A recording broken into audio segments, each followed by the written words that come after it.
Très bien. Bienvenue à tous. On va pouvoir commencer pour ce nouvel atelier. Atelier organisé par l'ADIMED, qui organise et qui pilote l'ensemble du Forum des mondes méditerranéens. Et également avec la présence de l'IECD pour nous présenter cet appel à projet pour la jeunesse en Méditerranée. Un appel à projet de 350 000 euros, si je ne me trompe pas, qui va se dérouler sur l'année prochaine. Et donc, je vous laisse la parole pour nous présenter tout ce que vous avez à nous dire. Bienvenue. Merci. Je crois que je suis le premier à parler. C'était prévu comme ça. Tu veux bien. Bonjour à toutes et à tous. Je suis Daniel Schlosser, conseiller de l'ambassadeur délégué interministériel à la Méditerranée. C'est nous qui avons trimé pendant des mois pour organiser ce que vous voyez aujourd'hui. Et je suis très heureux de vous voir, aussi nombreux. Et je vous souhaite la bienvenue. La Méditerranée, que vous connaissez bien tous, sinon vous ne seriez pas là, c'est une histoire de mots, M-O-T-S, c'est ce que je préfère, les mots. C'est ce qui caractérise un peu la Méditerranée, parce que les mots de la Méditerranée, qui sont des mots forts, qui sont des mots qui portent la force de la mer, ont traversé l'histoire, les siècles d'histoire, ont imprégné beaucoup de gens, ont marqué des civilisations, parce que ces mots racontent des histoires des hommes. Et moi, nous allons vous raconter en quelques minutes des histoires, parce que les mots, ça donne des récits, ça donne des histoires, et c'est ça qui s'inscrit dans l'avenir. Et l'avenir, c'est les jeunes. Nous allons vous parler de jeunes. JMED, c'est les jeunes. L'histoire d'un partenariat entre deux États, Monaco, Principauté de Monaco, la France, et une ONG, l'IECD, qui a commencé il y a 2 ans, juste avant le Covid, et qui a traversé le Covid. Donc il y a déjà une première marque dans le logiciel qui nous fait travailler ensemble, c'est la résilience. Alors, traverser le Covid, ça a marché, on a continué de travailler, et vous êtes là, ce qui prouve que nous avions raison de continuer. 3 partenaires dans cette histoire, 3 partenaires qui sont unis, réunis, mais unis, je dirais, unis par la Méditerranée, par l'amour de la Méditerranée, par un investissement pour la Méditerranée et par les jeunes. Vous êtes très nombreux à être jeunes ici en face de moi. Les jeunes, parce que vous êtes l'avenir de la Méditerranée, parce que vous êtes la Méditerranée du futur, et ça c'est un concept qu'on connaît bien à Marseille. Les jeunes et la société civile. C'est véritablement un logiciel qui nous unit, donc quelque chose qui est déterminant pour la suite. Ça fait 2 ans qu'on travaille ensemble, et on va vous dire exactement ce qu'on fait ensemble et ce que nous allons continuer de faire ensemble. Je passe la parole à toi, cher ami. Merci Daniel. Donc, je suis Anne-Charlotte Domartin, je suis la déléguée pour les relations avec la société civile du ministère de l'Europe et des Affaires étrangères. Et on est avec l'ADIMED, on travaille conjointement au sein de cet appel à projet. On fait pas mal de choses ensemble et effectivement pour nous, JMED est important. Cet appel à projet est important à plusieurs titres et je vais essayer de vous en dresser un petit bilan en quelques minutes des 2 éditions qui ont déjà eu lieu. Alors les chiffres, hein, parce que c'est ça qui est important. JMED sur ces 2 dernières années, c'est 590 000 euros alloués aux porteurs de projets, avec des subventions environ de 15 000 euros à peu près. Ce sont près de 300 associations qui ont candidaté et 40 qui ont été éligibles et qui ont reçu une subvention. Et ce qui est important, c'est que ça s'appuie sur alors ce qu'on appelle en jargon la localisation, mais ce sont les ONG du Sud qui sont porteuses des projets avec l'appui d'ONG du Nord. Et ça, pour nous, c'est quelque chose d'extrêmement important, d'offrir la possibilité à des ONG du Sud, comme nos amis qui sont ici, de pouvoir être les porteurs directs du projet. Donc ça, c'était un élément important. Daniel a parlé de la jeunesse. Concrètement, JMED, ce sont des projets qui traitent d'insertion socio-économique des jeunes, d'éducation et de formation professionnelle, de protection de l'environnement, puisque c'est quand même un élément extrêmement important dans la région, et aussi de l'autonomisation économique, de l'éducation des femmes. Et il y a eu pas mal de projets en ce sens. Donc, on l'a dit, c'est un travail très partenarial. Qu'est-ce que ça a pu apporter d'intéressant au-delà des projets eux-mêmes et de leur qualité intrinsèque, et elles sont importantes, puisque je prendrai juste un exemple qui est celui d'une association mauritanienne pour la protection de l'environnement et de l'action humanitaire, qui travaillait avec Agir ABCD. Ils ont formé 30 jeunes, les 2 tiers sont en emploi. Ça, c'est une réalisation hyper concrète. Et puis un autre projet entre IFCARE au Maroc et Couleurs du Monde en France, qui a permis de créer 2 coopératives d'apiculture et une auto-entreprise de mécanique. Ce qui est important, et après je m'arrête, c'est la dimension de réseau. Il y a des gens qui travaillent ensemble, et ça c'est grâce au travail de l'IECD qui a permis de mettre les associations en réseau. Et puis aussi, ça a permis à certaines ONG locales d'avoir une meilleure reconnaissance des pouvoirs publics et de pouvoir d'engager un dialogue concret avec les autorités locales. Et puisque je parle d'elles, et je conclurai là-dessus, pour le succès de ces projets, ce qui est vraiment important, évidemment, c'est d'avoir un environnement favorable, un environnement juridique favorable à la société civile dans tous les pays. Et malheureusement, on a encore des marges de progression dans ce domaine. Je te cède la parole. Merci Anne-Charlotte. Émilie Sylvestre de la coopération de Monaco. Bonjour à tous. Effectivement, pour prendre la suite de cette belle histoire de JIMED, qui a commencé il y a 2 ans, et grâce au MEE français qu'on remercie, qui est venu nous voir, on a co-construit ce petit dispositif de soutien à la jeunesse méditerranéenne. Pour vous dire qu'aujourd'hui, c'est un moment important, puisque nous allons lancer la 3e édition. Et que donc, si vous êtes là, on espère que vous avez des bons projets en rayon, puisqu'à partir du 1er mars et jusqu'au 15 avril, vous êtes invités à déposer votre projet sur un site dédié qui est opéré par l'IECD. On passera la parole tout à l'heure à Alexis Béguin, qu'on remercie. Et vraiment, l'idée pour nous, c'est de poursuivre cette belle histoire initiée il y a 2 ans, pour être au plus près de la société civile méditerranéenne. Pourquoi ? Parce que ce dispositif JIMED cible de manière très spécifique de petites organisations. Il ne s'agit pas des organisations habituelles, j'allais dire, des abonnés au guichet de financement de l'AFD, de l'UE, chez nous, etc. Donc là, la cible est tout à fait différente. Nous voulons vraiment soutenir le vivier, la nouvelle garde d'ONG créées par des jeunes, par des femmes, par des jeunes réfugiés, par des jeunes en situation de handicap, par des jeunes filles, etc.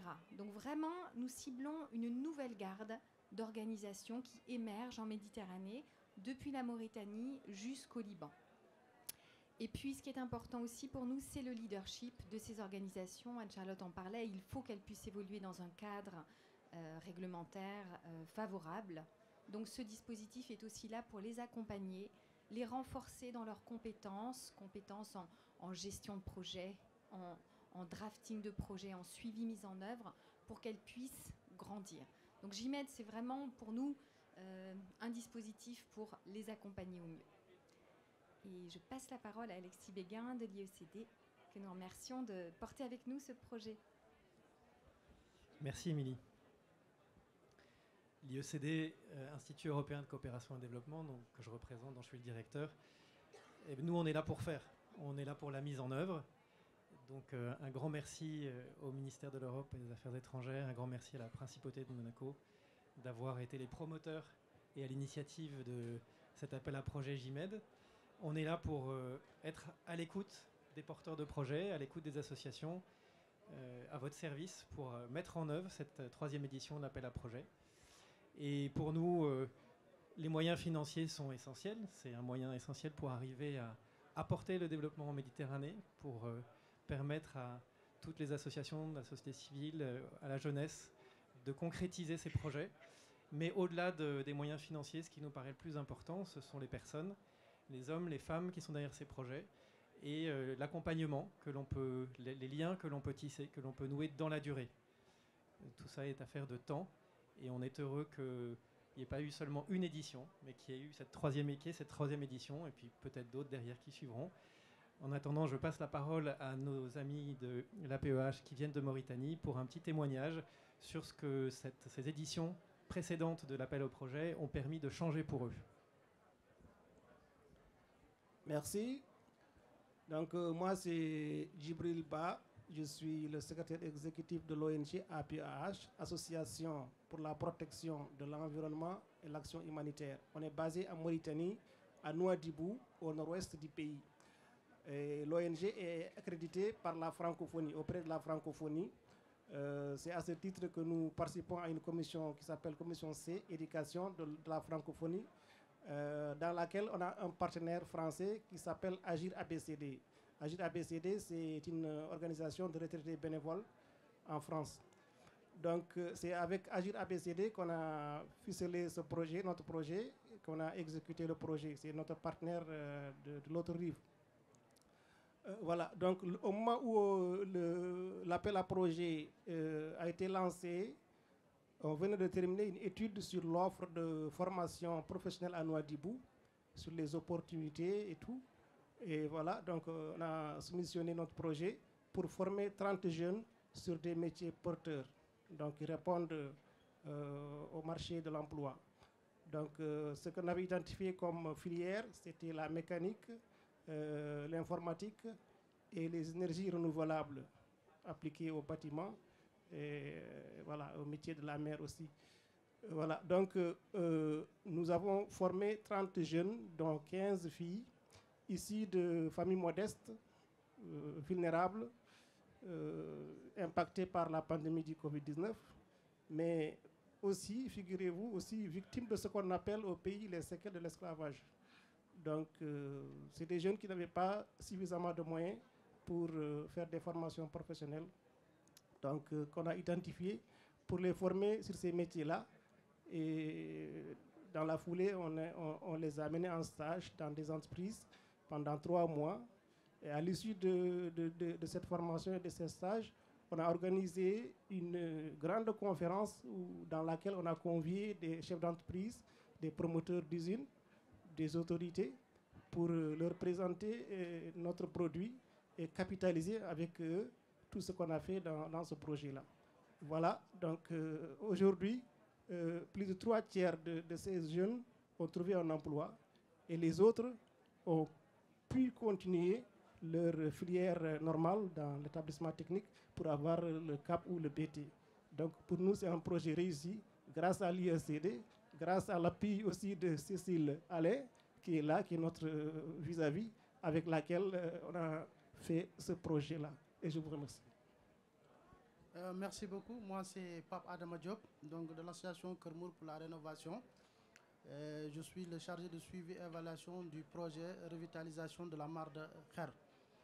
La mare de Kher, donc, c'était une mare qui était jadis donc, une grande étendue d'eau. Après les années de sécheresse vers les années 60, ensuite qui a complètement été desséchée. Il y a eu aussi les activités anthropiques de la confection des barrages qui a complètement freiné donc, les sources d'alimentation de cette eau.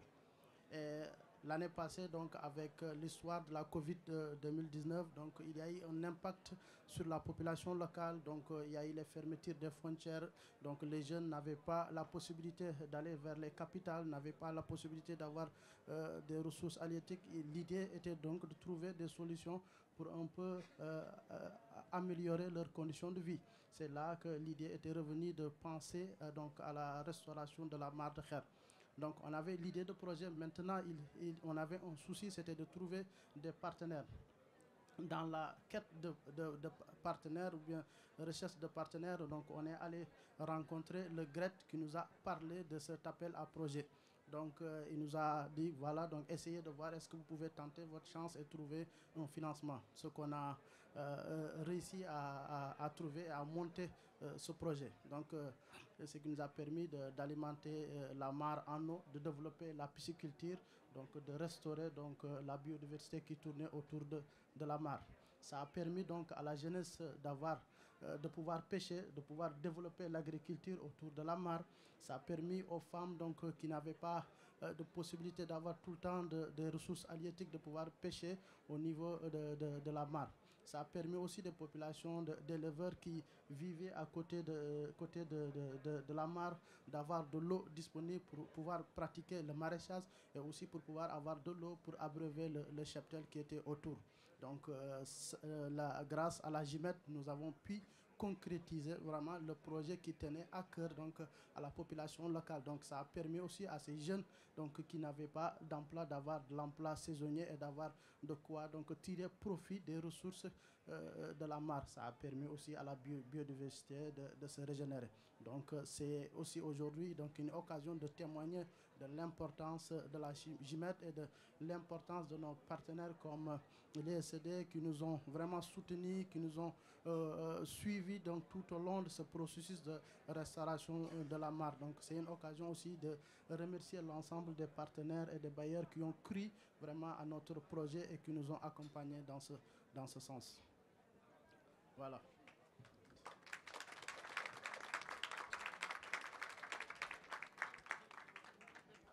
Peut-être que la salle a des questions. Est-ce que vous accepteriez de répondre à quelques questions? Oui, je me tourne vers le public si jamais on a des questions, notamment par rapport à cet appel à projet. Je crois qu'il commence en 1er mars. Oui, c'est ça, 1er mars.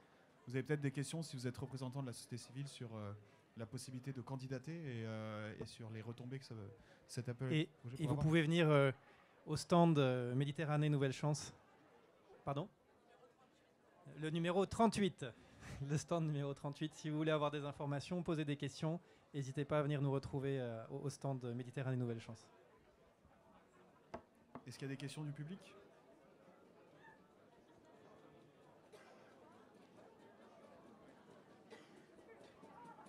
Bonjour, je m'appelle Georges, je suis un jeune Libanais et je suis aussi fondateur d'une initiative au Liban qui s'appelle le Marathon de volontariat qui vise à motiver les jeunes à se sentir utiles dans leur société, à aider les associations et porter des actions de bénévolat et de volontariat. J'ai fondé cette initiative au Liban l'année dernière et maintenant j'ai eu la chance de développer aussi ce marathon en Corse.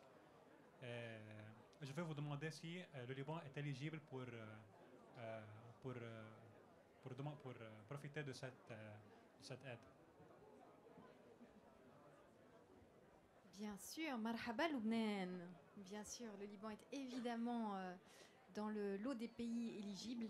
Et l'an dernier, il y a eu énormément de propositions libanaises et plusieurs ont été financées. Donc, ahlan wa sahlan, please, candidatez.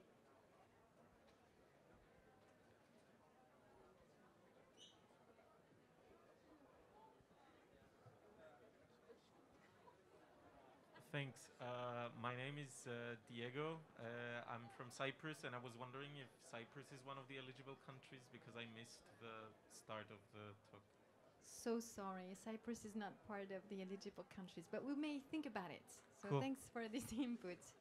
We'll Thank try you. to enlarge. Sorry. No worries. Thank you.